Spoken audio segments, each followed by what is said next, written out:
Hello students, welcome to B.Ed first semester classes. Today I will teach you philosophical and sociological perspective of education. शिक्षा का दार्शनिक और समाजशास्त्री परिप्रेक्ष्य।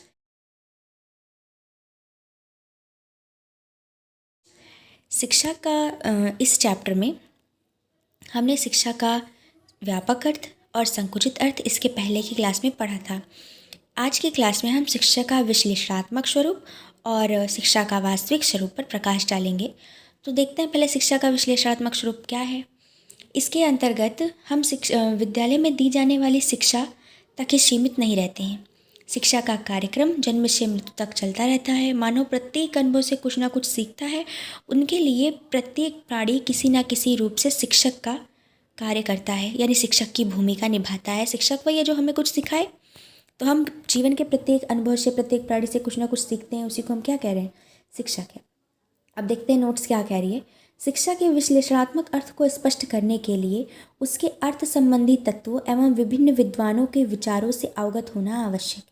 यदि हम ध्यानपूर्वक अवलोकन करें तो यह कहा जा सकता है कि शिक्षा समाज में चलने वाली एक अनवरत प्रक्रिया है, जिसमें दार्शनिक, सामाजिक, मनोवैज्ञानिक, राजनैतिक, वैज्ञानिक आदि परिस्थितियों को ध्यान में रखकर बालक का विकास उसकी रुचियों, योग्यताओं एवं क्षमताओं के अनुकूल करने का प्रयास किया जाता है। दार्शनिक विचारधारा के अनुसार जगतगुरु शंकराचार्य के शब्दों में सा विद्या या विमुक्तिये शिक्षा वह है जो मुक्ति दिलाए, और स्वामी विवेकानंद जी के शब्दों में शिक्षा की अंतर्निहित पूर्णता को अभिव्यक्त करना ही शिक्षा है। इस परिभाषा को हमने, जहाँ शिक्षा की परिभाषा हमने पढ़ी है वहाँ हमने ये परिभाषा पढ़ी थी। विभिन्न विद्वानों ने शिक्षा शब्द को विभिन्न प्रकार से विश्लेषित किया है। जैसे कई प्रकार हैं। शिक्षा एक सामाजिक प्रक्रिया, शिक्षा एक गतिशील प्रक्रिया के रूप में। तो इसमें हम पॉइंट वाइज लिखेंगे।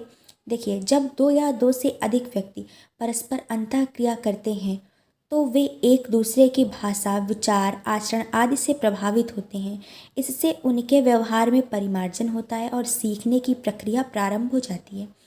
जब यह कार्य कुछ निश्चित उद्देश्यों को प्रत्यक्ष रख करके किया जाता है तब उसे शिक्षा कहते हैं। इस प्रकार कहा जा सकता है कि शिक्षा का जन्म समाज में, समाज के लिए और समाज द्वारा होता है।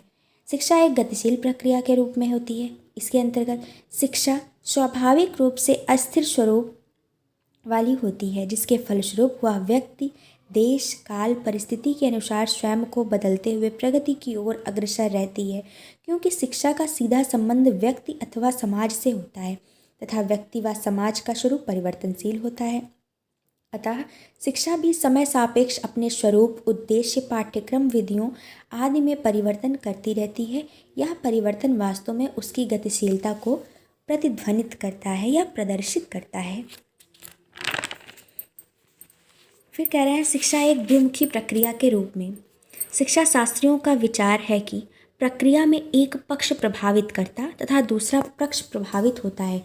मीन्स प्रभावित करता कौन हुआ? यहाँ शिक्षक प्रभावित करता हुआ जो हमें प्रभावित कर रहा है, और एक विद्यार्थी प्रभावित होने वाला हुआ, हम उससे प्रभावित होते हैं।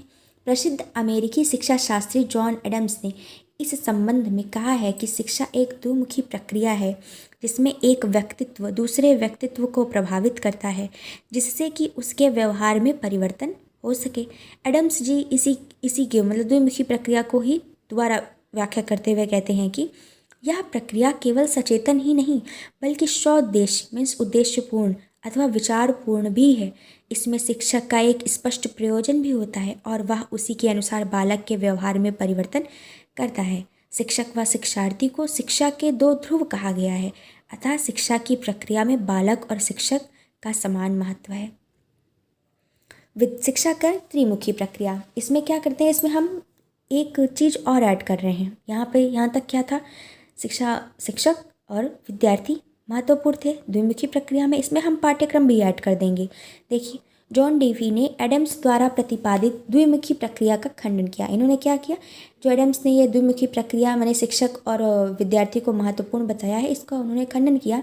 डेवी का विचार है कि शिक्षा की प्रक्रिया में अध्यापक और छात्रों के बीच अंतःक्रिया का आधार समाज है, क्योंकि बालक का विकास समाज में रहकर ही होता है। इन्होंने बताया कि शिक्षा की प्रक्रिया के दो रूप हैं, मनोवैज्ञानिक और सामाजिक।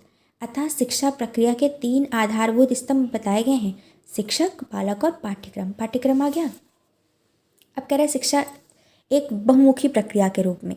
आधुनिक समय में शिक्षा का स्वरूप काफ़ी बदला हुआ है। अब विद्यालय के अतिरिक्त अन्य औपचारिक तथा निरौपचारिक साधनों को भी शिक्षा का साधन माना जाता है।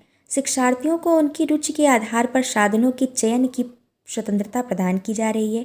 इसमें शिक्षा का प्रचलित स्वरूप पूर्णकालिक शिक्षा, अंशकालिक शिक्षा, पत्राचार द्वारा शिक्षा एवं सूचना के स्रोतों का उपयोग करने वाले शिक्षा से अनेक रूप भी सम्मिलित हैं।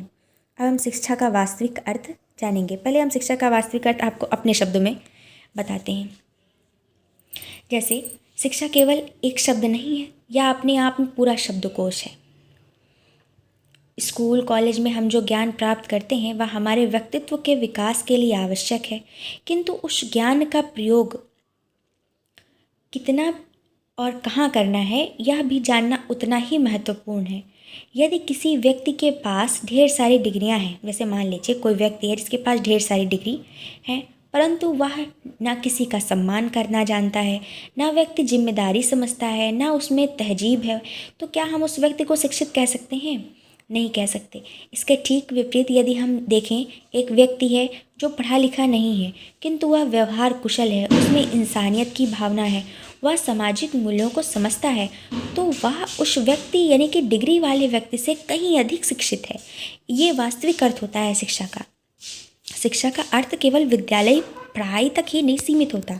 शिक्षा के विश्लेषणात्मक अर्थ जानने व समझने के उपरांत यह कहा जा सकता है कि शिक्षा न केवल गतिशील प्रक्रिया है अपितु मनोवैज्ञानिक व सामाजिक प्रक्रिया भी है। शिक्षा का संकुचित अर्थ, जहाँ शिक्षा एक निश्चित परिधि में बांध देता है, संकुचित अर्थ उसको एक निश्चित परिधि में बांध देता है ना, कि हाँ निश्चित पाठ्यचर्या, निश्चित आयु होनी चाहिए, एक प्रवेश परीक्षा होनी चाहिए, उसे क्या कर रहा है, एक निश्चित परिधि में बांध देता है। वहीं शिक्षा संबंधी व्यापक दृष्टिकोण शिक्षा के स्वरूप को वृहद बना देता है।